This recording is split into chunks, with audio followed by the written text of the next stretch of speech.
And joining us now, our first offensive lineman, Jordan Ighofose. Hey, Jordan, I gotta ask you for this is not my first official question, but I've been dying to find a Grambling jersey. Some of those jerseys that you guys wear for those games are tight as heck. I mean, we're gonna find a Grambling jersey. Are you the hookup?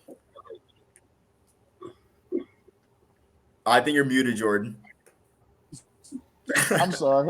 I'm Right. sorry. But no, you would have to talk to our equipment manager about that, Oh Mr. man, George Stubbs. And he kind of strict with us. So good dang. luck to you. Yeah. Man, okay, all right. Well, I figured it was that way. You know, I'll find one someday. But my actual first question is: so a lot of people like we do a lot of player comparisons on this podcast, and a lot of people in the draft process are like, oh, this guy reminds me of this guy, but you don't really like either. People don't really pay attention to linemen when people make their line like comparisons for linemen and stuff like that. I want to ask you, like, is there a lineman that you model your play off of, or is it just like does every lineman just have like a mindset like I'm gonna be the best, lineman I can be, like I'm gonna be the best like version of myself? Mm.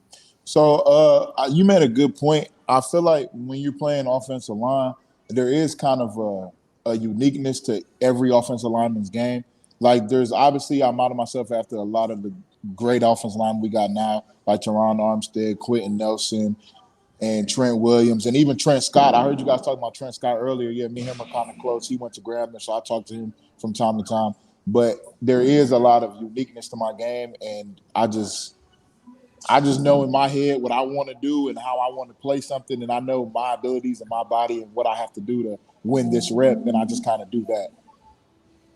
Wow, sounds great. Sounds like it's worked for you as well too. So I'm gonna pass it on to my co-host, going clockwise, starting with Coach Williams.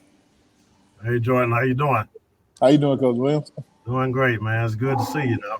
Good to see you too. Yeah, I'm gonna tell you, man. I'm a big fan. I think, you walk in the room, not only are you a big man and you can intimidate some people, but at the same time, man, you come into the room with an awesome spirit kind of around you, man. It's the most humble, ingratiating spirit. I just got to give you credit for kind of how you carry yourself, because I think that brings people into you, and I think a lot of people listen once they're brought in, they're listening. So just want to say I'm really impressed by the man as much as I am the football player. Thank you. I appreciate that. I really do. Absolutely, no problem with that. But my question to you, man. I mean, I know you had kind of you've gone I guess we'll call it the track a little bit, coming from high school and getting a little bit off track when it comes to the offers that you had coming out of high school and having to go the junior college route, and then when you get to Grambling and you're playing, your team may not have been winning as much as you would have wanted them to be. So I guess my question to you is, what do you think you have done? You've obviously put together some really good tape, but what have you done to make people so interested in you now? What do you think has happened between the end of the season and today? So one thing is I want to really thank you all at the HBCU Pigskin Showdown for giving me that opportunity, that confidence. Because honestly, me personally, I feel like everyone thinks they can play in the NFL, but me, just the path I went on, I knew in my heart how good I was, but I never had people telling me how good I was. So honestly, at the last game of the season, Graham, we played Southern Bayou Classic. I gave a speech in a hotel where I was coming to tears before the game because I'm like, this might be the last game of football I ever play. Because I honestly didn't know if I was going to get the opportunity to play in the NFL just because I wasn't hearing anything. Our offense was kind of stagnant throughout the year, so I knew I wasn't going to get any accolades. And I just thought it was over with for me. But in my heart, I knew I could play at the next level. So we played that last game. We ended up winning the game. We rushed for almost 400 yards, the most we did the entire season. And it was just a great game. And I was just, after that, I honestly thought it was over with. Like, I was looking for jobs. I wanted to go to law school, so I was planning on taking the LSAT in February. Like, I just was going to start my life, even though I knew in my heart, like, okay, I can play at the next level. But when I got the message from you all, like, to come out to this, it's a bowl game. It's our first time doing it. It's free. Just show up. I actually missed graduation. I was supposed to walk the same day we had to report. Yeah. My entire family was already coming to Grambling. It's kind of hard to get to Grambling, if you know. It's kind of hard to fly in. So my entire family was already coming to Grambling, but I told them they rerouted, and I told them I'm going to be in Marion, Alabama instead. And when I got there, just as soon as I got there, from the first practice, the scouts were on me, and that kind of made it click in my head. Like, okay, I've always known it, but now I think people are starting to notice. So let me capitalize on this and build on this and really take it up a notch and take it to the next level. Yeah, absolutely. I mean, you did that. I mean, you did that even at the Legacy Bowl too. I mean, did you feel like that was the next step in your process when you went to the Legacy Bowl and kind of put a stamp on those guys wanting to see you? Definitely, because if it wasn't for you all, I don't think I would have got that Legacy Bowl invite. So when I got the invitation, I just wanted to. I was the only person from Grambling there, so I just had to prove that I belonged and that this is where I was meant to be. So yeah, I definitely feel like that helped me out a lot as well. That's good. That's good. When I'm watching your tape, man, the biggest thing that impresses me is that the strength transfers to the tape, man. I mean, I know you're a big, strong guy, and and when you lock on to somebody, man, you are locked on. I mean, you're not coming off, and you actually finish blocks, man, which is a really impressive, gritty thing for an offensive lineman. But I would say, strength transferring to the field is what pops off, the tape to me. But as far as if I was to ask you what are your best attributes, what would you say? I would definitely say my strength. My strength translating is definitely number one. My Mhm. strength translating is number one. And then I also want to say my brain. I really understand the game. Like it's something like learning the playbook to me is so easy. Like just because honestly, my whole life, I've been blessed to be in offenses that are similar. We'll run inside zone, outside zone, power, counter, all of that's the same. You just have to learn the terminology. And because I've been doing it for so long, like I understand it really easily. But I'll say those are the two things. My strength, which really is in my hand, got really strong hands. Once I grab you, it's over with. And the two would be Mhm. my brain. Those are my strong suits. That's right. I'm gonna let these other guys ask some questions here. How you doing there, Jordan? I'm doing good.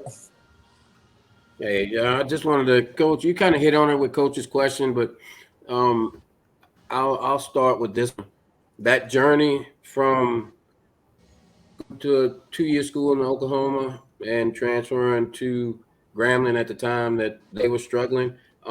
At what point did you think about, like, everybody says, okay, I want to play at the highest level, play in the NFL, but really start thinking about what that process was going to look like, even if you didn't know what it was or didn't do the research?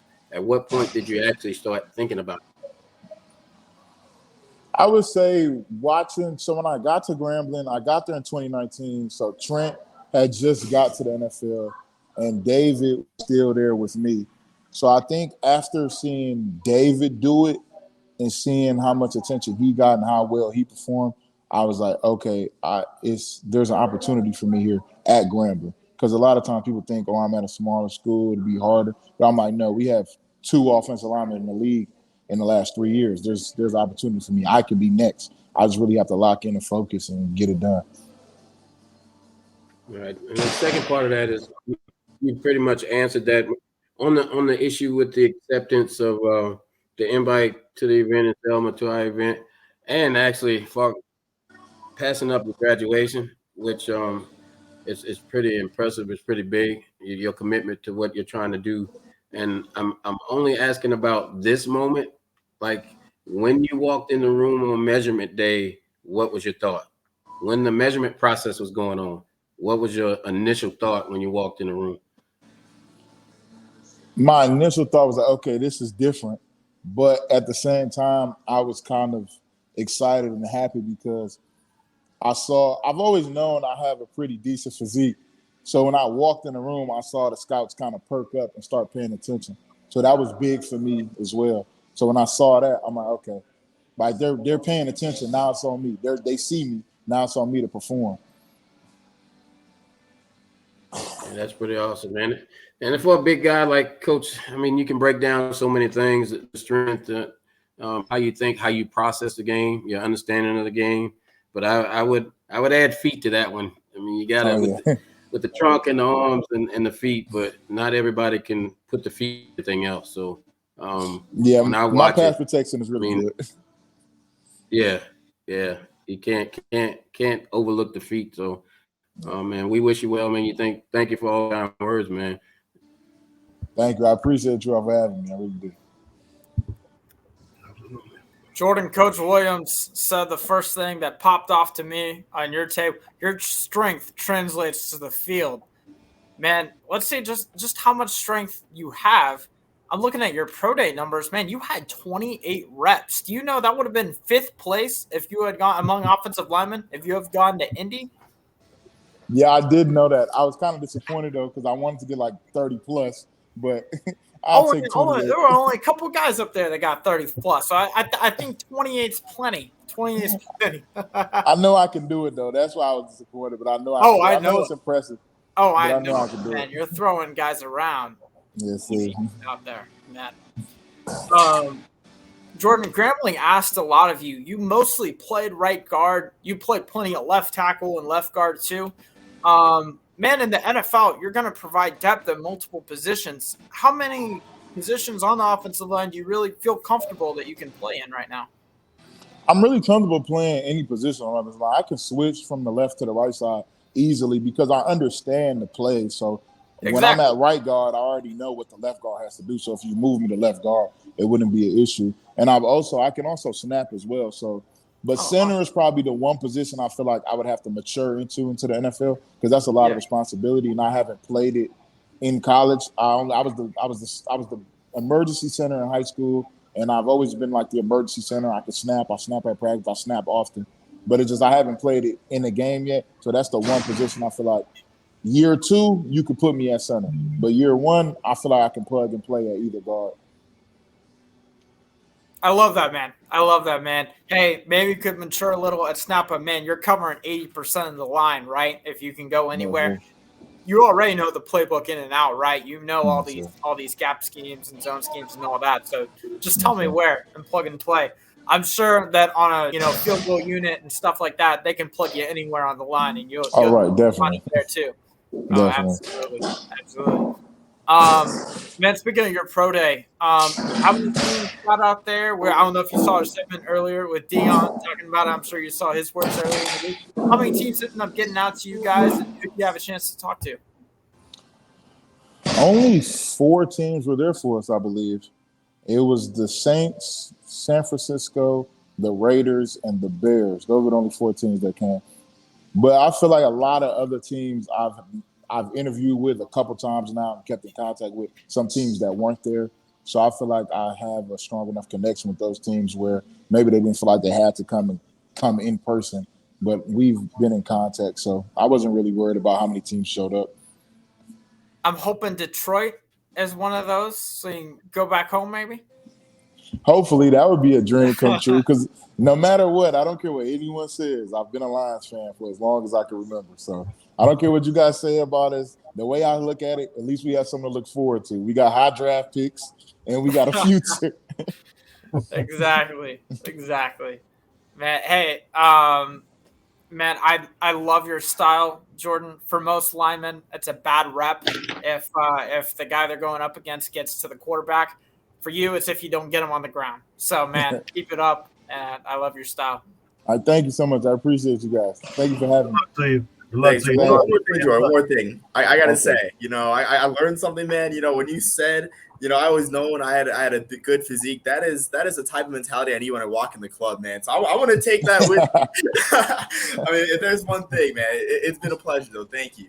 Thank you so much. I appreciate it. And the confidence is everything. So just keep that up, and you'll be all right. That's right. Thank you, Jordan.